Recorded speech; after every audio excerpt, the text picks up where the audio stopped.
oma 3 küsimust ja kuulake ära, mis kaartidel teile öelda on. ja tänane esimene kaart on meil narr. No narr räägib sellest, et päevakaardina, vaadake ka seda pilti natukene, päevakaardina ta võib ka väga palju tähendada seda, et nagu sellel pildil võite minna matkal, või te võib tagasi hoida koer või näete sellist koera, see pilt võib väga palju resoneeruda. Mind näiteks hommikul hoidis koer tagasi, tegi igasugust imekoerust ütlesin hommikul mul, aga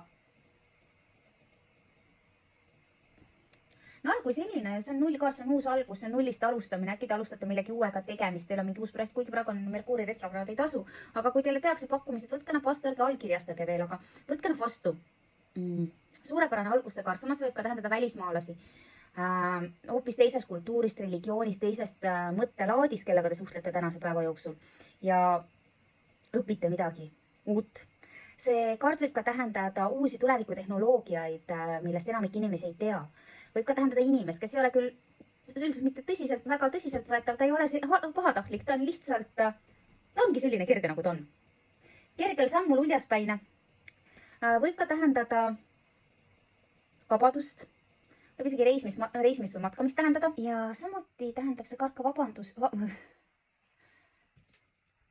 vabadust, uusi algusi, uusi kogemusi. Fantastiline kaart, tänase päeva kaart number 2 on karikate 4, see on tüdimus, tülpimus, läbipõlemine. Mitte midagi ei paku huvi, mitte midagi ei paku pinget, kõik on monotoonne, üksluine, mingit vaheldust ei ole, te olete väsinud.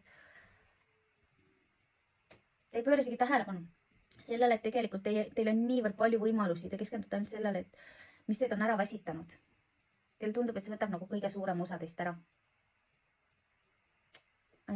Aga tegelikult see kaart näitab ka seda, et olgugi see kõik võib tunduda monotoonne, aga see on äärmiselt vajalik teie eksistentsiks. Seda tuleb teha. Võib-olla see on see töö, mis teid ära väsitab või tööl käimine, aga nädalavahetus on tulemas. 2 puhkepäeva, puhake ennast välja. Ja tänast päeva kaart number 3 on sauade 8, see on hästi kiire kaart. Kõikidest nendest 78 kaardist üks kiiremaid. See tähendab seda, kõik, mis te olete plaaninud ette võtta, kõik see teil ka tehtud saab. Ärge sellepärast üldse muretsege. See võib ka tähendada, et kui mingi paigalseis on olnud, siis hakkab see asi liikuma. See võib ka tähendada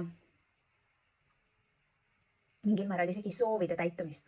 Aga selle kõige puhul on üks tingimus. Te peate ise, mitte ainult selle käima lükkuma, te peate ise aktiivselt tegutsema. Kui te ise tegutsete, saate kõik, mis te tahate.